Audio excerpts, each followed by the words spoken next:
Welcome, Sharron. Hello, Adam. How is your day going today? I've had a cracking day today. Whoa, good day. Yeah, great day. Wow. I was going to say good afternoon because... Is it afternoon? It is definitely the afternoon. Oh, I've definitely had a good day then. Great, fantastic. I've also had a good day. Thank you for asking. I was about it's to ask before you said that.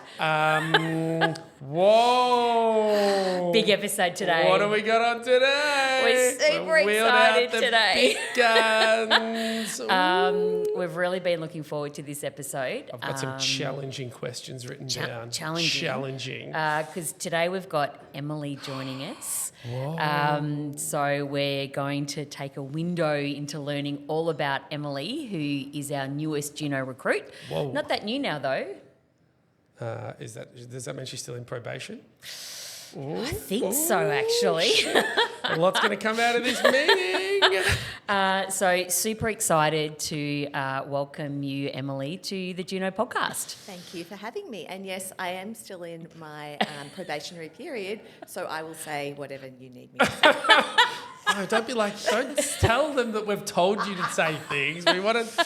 No, I have integrity. Obviously, Emily is definitely our newest recruit, and we're very happy to have her join the Juno team, and excited. And I suppose we've this is becoming a bit of a thing, having our amazing new recruits on our podcast. So it's a good chance for us to ask the tough questions, hear the straight shooting answers, and move forward with this.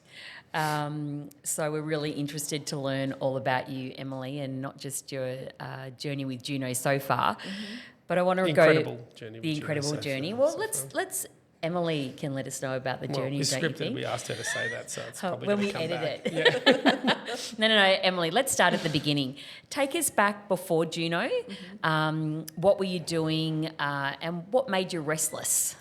So for the last 15 or so years, I'd been working with a founder and growing a business for them from scratch, and then acquiring businesses and selling businesses and building a group of companies together. And ultimately, I became the CEO of that business. So I'd been working with him and in that role for a long time. So I suppose I got to the point where I had learnt a lot. And I'd maybe stopped learning as much as I would have liked to, and probably got a bit too comfortable as well, because I knew the business like the back of my hand, and I wanted to start learning again and really put myself to the sword and see what I could do. And so when I tried consulting on my own for about 12 months. And I loved that, but then it wasn't enough. I needed something around me, and I don't think I could do it on my own as well as I possibly could. And when I saw the ad for Juno, I was like, oh my God, I found my people. And I applied. With that, so it was about the learning. We're often interested to hear what makes people take the leap or make the jump or shift to leave something behind. So for you, it was about I'd stopped learning as much as I would have liked, and I wanted to keep learning, and then therefore that created that restlessness in me. Definitely. And I think CEO roles, I think there's a limit to how long you can sit at the top of a company and have that responsibility. Never. And Forever. I think before you move on to the next challenge, whether it be the next CEO role or whatever it is, I think you stop. I think I was getting in my own way in that role in that business, and I think it was time for a fresh voice. And now, having been out of that business for 18 months or 2 years, I would say that was absolutely correct. And I think I left at a really good time, and I think the owner, who has now taken on the CEO role, who's matured into that, is doing an outstanding job, and the business is better for it. Yeah. So I think knowing when the time is right as well. And then when I left, it was so scary because I didn't have a job, and I had become defined by my my role in that company as the CEO of this successful business. And it was a big part of my identity. So I had to go through all the fear, all the emotions leaving and realising that I am more than being a CEO of a well-known company, and I still have a lot to offer.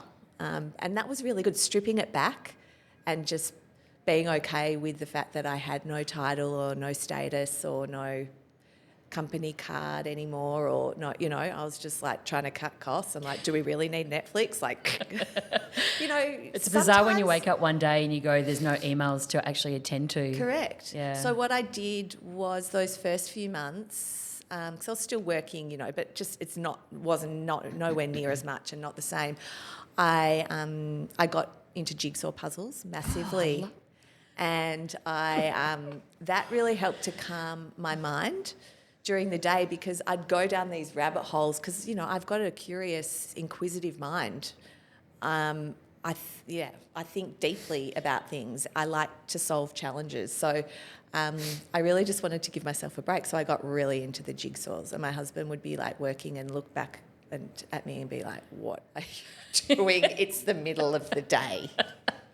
What else do you do in the middle of the day? Yeah, it was awesome. I mean, you drink margs and rest in your pool in the middle of the day. He had some other ideas, Sharron. He had some other ideas. Okay, we're not going down that path. Or maybe later, maybe in the rapid fire. I was through my doom scrolling this morning. I also saw something else that was super relevant to that, but we can come back to that. And now you're here at Juno. Very exciting. So a question for you, which is something that we struggle to answer individually anyway, is what do you actually do? Yeah, it's a good question. So I think a lot of people ask me that now. So what is Juno? And no, it's not judo. Oh, good one. What do you actually do? And I say, well, especially if I'm speaking to a business owner or a founder, I say, well, you know how your superpower is that you created this amazing product, or you started Samuels Donegan because you're an amazing recruiter, or you're an accountant, or you're a lawyer. I said, my superpower is that I am really good at helping to work with business owners and founders to look at things differently and see the bigger picture. And help them sort of take their load off their shoulders and sort of sit with them and carry that together and be in it with them together. So that's really how I describe it in one sentence. Did you write that down? Yeah, I did. Yeah, good. Yeah, I recorded it actually because we're recording the episode. Really? Yeah, we're going to take that and cut it and use it as that's how we describe what we do. Yeah, but that is definitely... I've only really realised that in the last couple of years with, the benefit of some time and perspective on what I've done over the last 25, 30 years is that I do have a superpower. I used to think everybody was just like that, but then I realised after doing one of those workshops with like a careers workshop or, a leadership session or something, that, oh no, other people aren't like this. This is my point of difference, So once I understood that, then I want to use it. Yeah. I want to help people. And that's the inside. Outside of your work life, what's your vibe? What do you do? Apart from drink Kelly Flats Pinot, which I know. I do love wine. So, I ran a vineyard as part of my old role for many years, worked for a vineyard brand for 20 years on the Mornington Peninsula. So I'm a massive Pinot and Chardonnay, and the wine industry is a real love and it's something that my husband and I can do together. So that's a bonus. But something that we've also really discovered in the last 10 years, another dorky habit of ours and interest of ours is hiking. So not only do I do jigsaw puzzles, but I hike too. Wow. So we've done some amazing walks over the last few years. I've done the Larapinta Trail in the Northern Territory, which is amazing, and climbed Mount Sonder. I've done Cradle Mountain, the Three Capes in Tasmania. So, I'm looking forward to doing more of those in the coming years. But that's really a happy place for me. Like walking, I could walk forever. And being out in nature and stuff is a great antidote to my normal life, Monday to Friday, which, can be full on. Yeah, for sure. Let's jump in. We've talked a little bit about who you are and where you've come from.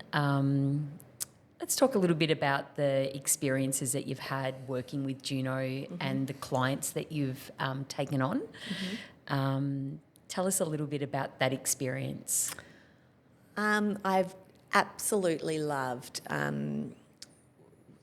working at Juno and having my own clients. And I've, at the beginning I was tentative because I was thinking, I've never consulted before. I've run businesses, but I've never done that before. So I was like, how do I transfer my skills and how do I find my own style of adding value to people? And I've just absolutely loved it because intrinsically I just want to help people. I love the variety. I love finding the commonalities, which there absolutely is in all businesses. There's this undercurrent of same issues, and the growth that I have had personally since I started in the role is probably the steepest learning curve I've ever been on in my life, or since I was a teenager. It's been so huge, just learning. Yeah, all the different skills required, all the different technologies required. 18 months ago when I stepped out of my CEO role, in that 18 months, so much has happened in AI. And that was another reason why I wanted to get back into the workforce quickly, because I'm like, oh my God, this is like, I'm going to get left behind. So it's true. So, all those things, the learning curve for me has been tremendous, and the relationships that I'm building with my clients is like just a great gift. I feel like I'm adding value to them, but I also think I'm learning so much back. Before you came in here, did you? And having done this for a little while now, I go, the relationship or the relationship that you create with your clients is way more powerful than sometimes the advice that you give. And was that interesting for you? Because you hadn't done consulting before you came in here, which is something that we don't recruit for. We don't recruit consultants. We recruit great CEOs. And I go, did it surprise you the need for a great relationship? Did that? Or is that just something that you sort of just assumed? Yeah, that didn't surprise me because I feel like in order to have influence with somebody and to make a difference to someone, you have to have that rapport. Yeah. And that goes for being a CEO as well. And I think that's one of my superpowers, is being able to build that rapport and that trust quickly is key when you're a consultant, because you're on the clock. Like, you're charging clients money to give them advice. So the sooner I can get them to a place where they feel comfortable sharing with me and being vulnerable, the better, because then I can help them faster and deeper. So for me, it wasn't surprising at all. I was thinking, oh my God, how am I going to build important, impactful relationships with so many people so fast, because all these new faces, but I can, and it is amazing how much your brain can expand so fast and take on so much more if you push yourself and, take a lot of notes. The good old-fashioned way in your notebook. Literally the good old-fashioned way. And I've tried to be, doing all the notes on the docs you're meant to be doing. You've got to be... But I just keep finding myself going back to my notebook and pen, and you got to do what works for you, right? Correct. Yeah, and I think, when we recruit new people into the team, it is about allowing them to do it the best way that they know how as well. It's not about trying to have everyone do everything exactly the same, because that's not the type of person that we want to get into Juno. So if it's your book that you're writing down your notes in, then you go for it. I want to talk about specifically a client or an engagement that you've had with a client that's really sort of stood out for you in your first few months. To be honest, they all have. I was going to say, can you narrow that down? I don't think I can, because they've all been profound in some way for the client and for me, just because it's awesome. But one that does stand out is when we were onboarding a new client in the last couple of months. They came in and we started the unpack session, which is the first step in the process with Juno, where we learn about, in depth about the client and the business and where they want to go. And they had a very clear idea walking into the unpack session about what direction their business was going to go in. And it was going to go down this path where they were going to go and help other people build their brands. But they also had their own brand on the side, which was also doing really well. And so we started talking about it, and a few minutes into the conversation, I was like, what do you mean? Like, you're going to go over here and spend all your time for the next 12 months building other people's brands. What about this amazing brand that you have over here that's yours and that you own and that you've created from nothing? And they were like, well, I don't know, like, do you think that's a good idea? And I was like, fuck, well, do you think it's a good idea? It's pretty fucking awesome. And what do you want to spend your time doing? Do you want to spend your time building brand equity and things for other people, or do you want to give, sunlight and water to this thing that means so much to you and is part of who you are? And they decided then and there to flip their strategy, and so we went through the unpack with the new strategy in mind, and that was huge for them. That was a great change, and I think the right decision. Yep. So that's an example of what can happen in any client session or meeting. That I thought that was great. Yeah. Let's. I'm going to sort of bring it back to something a little bit different, leaving the client side aside for a second, and come back to you joining Juno. Mm-hmm. And we've had this conversation about a lot of people that have wanted to come into the business, and we sort of ask why. And the calibre of people that we get in, and you're absolutely one of those, you could probably get a job in other places, you could probably earn more money elsewhere, you could potentially do it on your own, although you have already talked about that. Why here? Why did you choose Juno? It is a really good question, because all those things are true. Yeah. For me, it was the brand and the tone of voice that came through on the website, interestingly, and the socials and, LinkedIn and everything. There was something in the way that you spoke about what you do and how you articulated what you do that it was so clear, and the clarity of exactly what I want to do. And you just said it, and I'm like, then I met you, and I think being around... Then she thought twice. And I went, holy shit. Classic. And then I met you both, and as I said at the beginning, I just felt like I'd found my people. Like while we're all very different, and the other boys as well, Stu and Ben, while we're all very different, there is a lot of similarities with us. We all think the same. We all are driven by helping people and getting outcomes for people. And so I haven't really had that experience before, where I've met so many people who were just think like I do. It's really good. And also just being around you guys and being able to learn from you. So, and being backed by a brand where I think the brand that you're building is awesome. I really believe in it. So I want to be part of something. And I could do it on my own, but I wouldn't be doing it as well than I am now, having the support of you guys and the brand. Do you think there's, and Sharron and I, when we talk about Juno, and we go, what we do is hard, right? Like it's complicated, and it's hard, but it's very rewarding. And there's a second part which we always try to make sure we do, which is why can't we have a really successful brand with really amazing people and do really challenging work but have fun while we're doing it? Exactly. And that's this whole, we do, and again, we sort of sometimes get a bit of criticism over the socials, which is, do you guys actually do any work? And we go, well, yeah, but we also we're never going, and that's a big value for me, is to make sure that continues through, which is,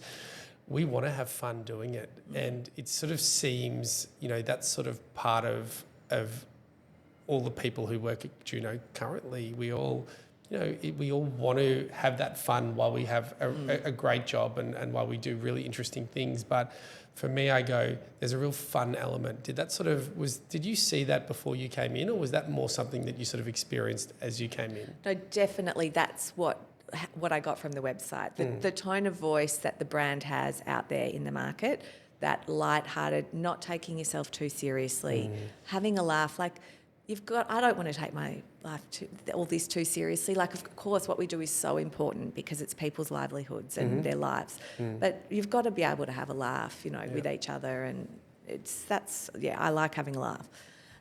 So that was really important. And I think also for me, the stage of my career is that it's not all about money anymore. Whereas earlier in my career, getting that big salary and helping to set up your life, but also getting the rewards of my work financially was really important.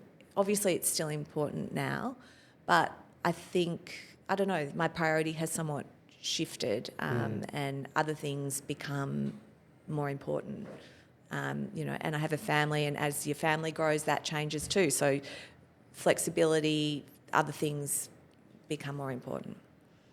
As we're on the recruitment drive again for the next Juno member, what advice would you give them? Oh, good question. The new person, once they've started, I think I would give them the advice that Ben and Stu gave me, which was don't sweat it, like it's cool, you'll be fine. And also don't just have your own style. Don't try and replicate the way that you guys do it or the way Ben or Stu deal with the client. Because I've been in sessions with all of you and observed how you run a session and how you interact with clients. I think taking all that in and watching and observing is great, but then you've just got to go with who you are and what you feel is right. And I'm very different to you guys, and we're all very different. And I just can't overthink that too much, because I think otherwise you get in your head and you start to second guess yourself. So I'm just not really thinking about it that much, to be honest. I'm just going with it.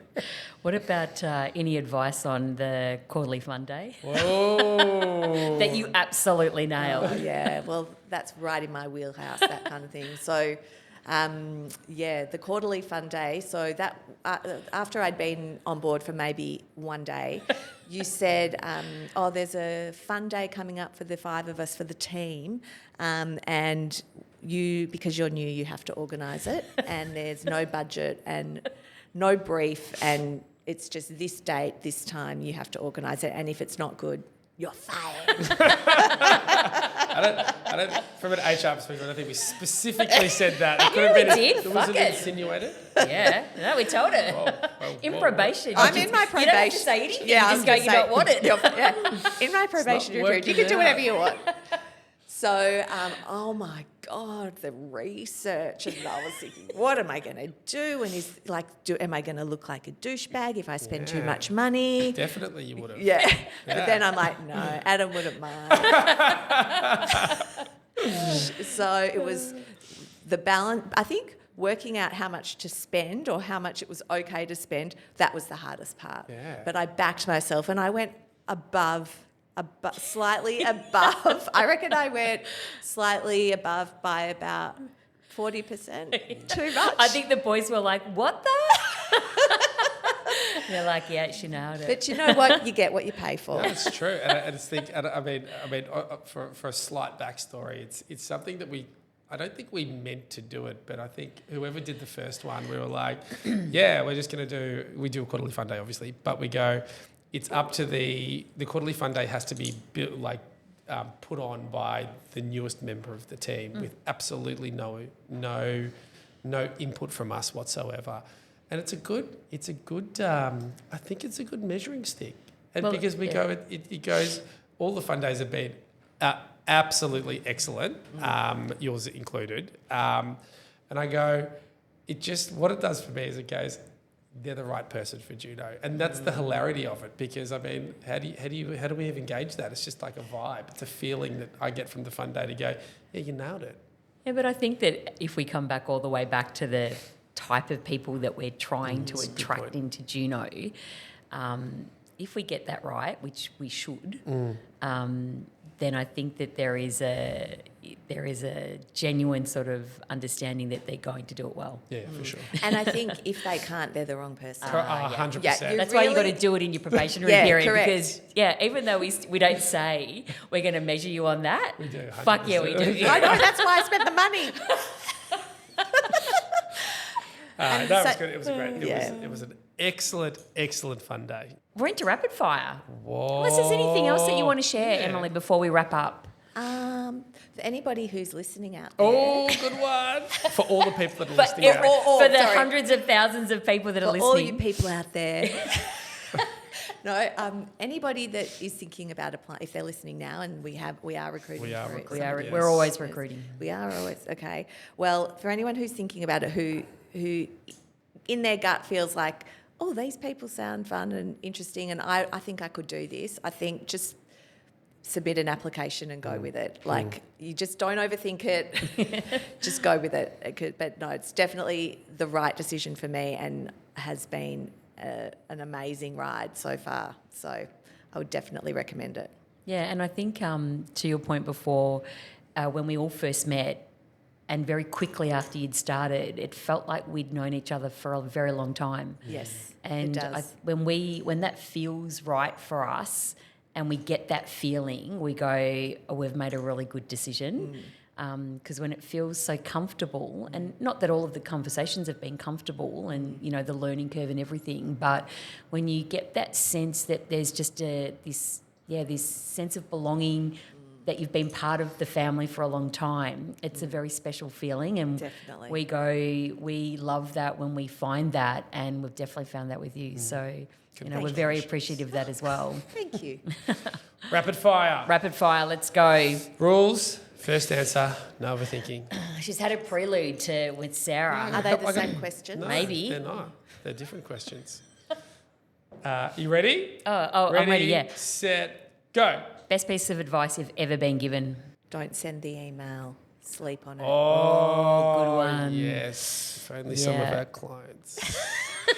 Did I say that out loud, or was I just thinking that? No, you were just thinking that. Yeah. Most overrated buzzword right now. So many. Shaz? No best word. No. No best word. We're going to pivot today. Oh, And pivot. we've got to be totally agile about it. Ooh, agile. All of Lovely. it. I can't stand any of it. Oh, that's right. Well, I've just given you a few tips. Yeah, all of it. All of the above. I just can't stand it. Okay, coffee order. Almond latte. Yeah, and this question makes me laugh every time. If Juno was a band, what instrument would you play? I was thinking about this when I heard you ask Sarah. I don't know if I can say this, but I feel like I would want to be the lead singer or the girls on the backup what are those girls girls with the called? tambourine. Is there a name for them? Yeah. No, we talked about this. Did we? Yeah. So I was like, I'd like to be the lead singer with a tambourine, or a girl on the side doing the. you can be either. Yeah. This is the benefit hype of Juno. girl. Oh, No. the hype girl. Yeah. No one's wanted to do that before, so either role you've got it. You're it. She'll roll. Both roles. Yeah. Talk to us about a skill no one knows you have. Well, jigsawing. I don't know. Is that a Is skill? that a skill? It's definitely a I would skill. say so too, because I loved it during COVID, and I've got a jigsaw board. The board, yeah. Yeah, I think we've talked about this before. Yeah. A skill. Okay, jigsawing. Jigsawing's good. No one knows I have. Oh God, snoring. Apparently, I'm really good at it. But not many people know about it, but they do now. Oh, God, Okay, that's funny. snoring it is. Yeah, and we'll just classify that as a skill. Skilled snorer and jigsawyer. Oh, I don't have many talents that are on the quiet. Oh, that's too funny. I think we'll take those, jigsawing and snoring. What a great Yeah. chick I am. Yep. Yeah, well, you think you know your colleagues. Well, probably need to be a little bit more diligent in the recruitment in the interview process. No, if it feels right, it's right. Yeah. Emily, thank you. Oh, that's it. We're allowed to go. We're finishing on snoring. We're not quite finishing on snoring, but love that we've got to know you a little bit more today. Loved having you on the potty. And I think it just goes to show for us as a business as well, you know, that collective expertise that we're gaining every time we welcome a new member into the team and into the family, just gives us that depth of knowledge that just keeps going deeper. So, I think that's kudos to you for bringing that into the business as well. And thank you for having me. And thank you for joining us on today. And I think, back to Sharron's point, it's such an exciting spot to sit to watch Juno grow and the huge part around it is. And right back when Sharron and I first met, it was about just get great people together. They'll do great things. And build a model that allows them to do that. And I think, you know, you adding to the existing Juno team has been amazing, and we love it. And we can't wait for the next little bit of your adventure with us and our adventure with the big bad world out there. So thank you. Thank you for having me. That's a wrap. Oh, high fives.